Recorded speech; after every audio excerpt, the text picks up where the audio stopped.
Assalamualaikum warahmatullahi wabarakatuh. Dilanjutkan uji hipotesis yang ketiga ialah mengenai uji hipotesis varians.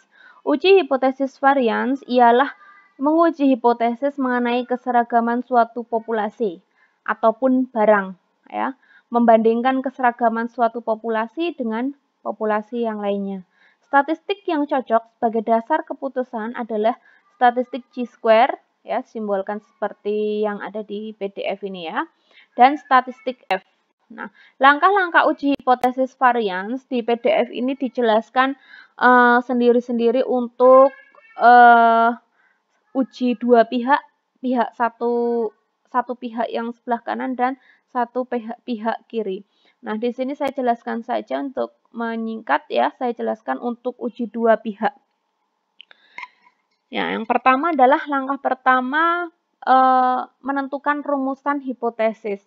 Nah, maka untuk uji dua pihak sama seperti uji hipotesis rata-rata dan uji hipotesis proporsi, maka kita punya simbol sama dengan dan tidak sama dengan. Nah, pertama kita tentukan dulu H1-nya. H1 adalah simbolnya di sini tidak sama dengan. Nah, maka H0 tinggal dinegasikan, yaitu sama dengan.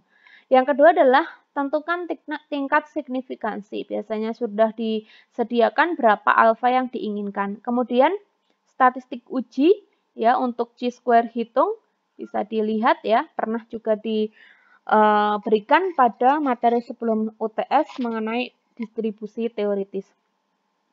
Kemudian kita tentukan daerah kritis atau daerah penolakan H0. Nah, di sini ada syarat ya. C kuadrat hitung kurang dari C kuadrat 1 min alfa per 2 titik koma n min 1. Ini adalah derajat bebas untuk C square. Atau C kuadrat hitung lebih dari C kuadrat alfa per 2 titik koma n min 1. Karena di sini digunakan uji dua pihak. Nah, kemudian gambar kurvanya Anda bisa lihat ya. Daerah penerimaan H0 juga sudah diberikan di sini ya. Untuk slide 31 paling bawah. Selanjutnya, nah ini slide halaman 32. Ini untuk uji satu pihak kanan. Kemudian untuk uji hipotesis yang ketiga adalah untuk pihak kiri, uji pihak kiri. Nah, saya rasa sudah jelas di situ dituliskan. Kemudian ilustrasi yang ketiga pada uji hipotesis kita baca, dalam kondisi normal standar deviasi dari paket-paket produk dengan berat 40 ons yang dihasilkan suatu mesin adalah 0,25 ons. Setelah mesin berjalan beberapa waktu, diambil sampel produk sejumlah 20 paket. Dari sampel tersebut, diketahui standar deviasi beratnya adalah 0,32 ons. Apakah mesin tersebut masih bisa dikatakan bekerja dalam keadaan normal? Gunakan alfa 0,05. Nah, di sini sudah saya sajikan pula untuk chi-square distribusi tabel. Ya, sebelumnya sudah diberikan juga ya. Nah, maka yang pertama kita tulis terlebih dahulu adalah apa yang diketahui. Ternyata N-nya adalah 20. Nah, kemudian standar deviasi sampelnya adalah 0,32 ons. Langkah yang pertama adalah uji hipotesis. Pada uji hipotesis ini adalah merumuskan hipotesis. Nah, dari mana kita menentukan rumusan hipotesis di sini? Nah, maka kita kembali ke soal. Kita pertama harus menentukan dulu H1. Kalau H1 sudah ada, maka menegasikan H1 untuk menghasilkan H0. Nah, di sini diperoleh kalimat. Dalam kondisi normal, standar deviasi dari paket-paket produk dengan berat 40 ons yang dihasilkan suatu mesin adalah 0,25 ons.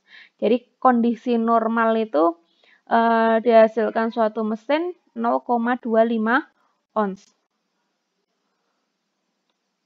Maka H1 kita gunakan uji satu pihak. Nah, yaitu adalah pihak kanan kita ambil. Nah, maka di sini simbolnya adalah lebih dari, maka H0 adalah tinggal menegasikan, yaitu sama dengan.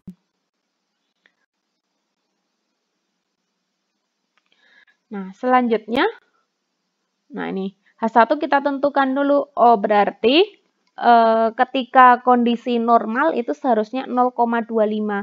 Nah, tapi kita tidak mungkin menggunakan sama dengan pada H1. Ya, maka H1 kita pilih untuk yang lebih dari. Jadi ini sudah dalam kondisi yang tidak normal. Berarti H0-nya adalah negasinya, yaitu sama dengan.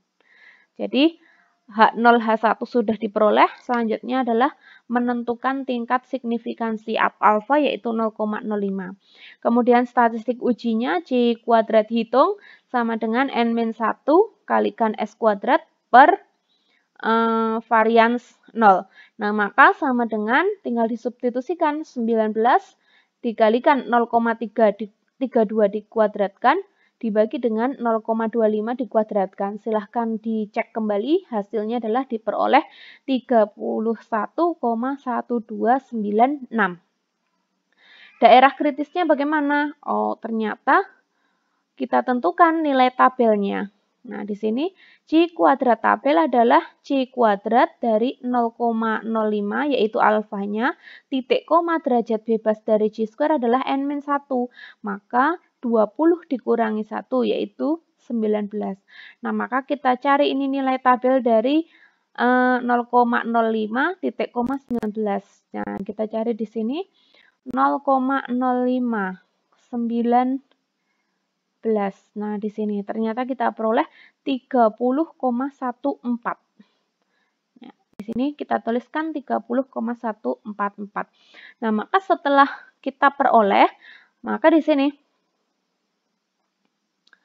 ya, di sini kita peroleh nilai tabelnya, kita tuliskan C kuadrat 0,05.19 adalah 30,14. Nah, maka ketika luasnya di kanan, ya kanan ini adalah daerah penolakan H0, sedangkan yang kiri ini adalah daerah penerimaan H0. Nah, kita lihat nilainya adalah 31,1296. Tentu dia di sebelah kanan nilai tabel, maka dia berada di daerah penolakan H0. Nah, karena dia di daerah penolakan H0, H0 ditolak, maka artinya H1 nanti yang akan diterima. Nah, maka kesimpulan, karena C kuadrat hitung, yaitu 31,1296, lebih dari C kuadrat 0,05.19 sama dengan 30,144, maka H0 ditolak. Nah, Anda perhatikan, H0 ditolak, artinya adalah Anda akan menerima H1. H1 di sini berbunyi, ya simbolnya lebih dari. Nah, maka kembali ke soal yang sebelumnya ya, yang ilustrasi 3, bahwa mesin bekerja dalam kondisi normal ketika dia sama dengan atau hasilnya adalah 0,25 ons. Nah, ternyata di sini H1 adalah lebih dari. Maka kita simpulkan bahwa mesin sudah tidak bekerja dalam kondisi normal. Nah, sekiranya itu untuk uji hipotesis varians. Ya, terima kasih. Semoga bermanfaat. Wassalamualaikum warahmatullahi wabarakatuh.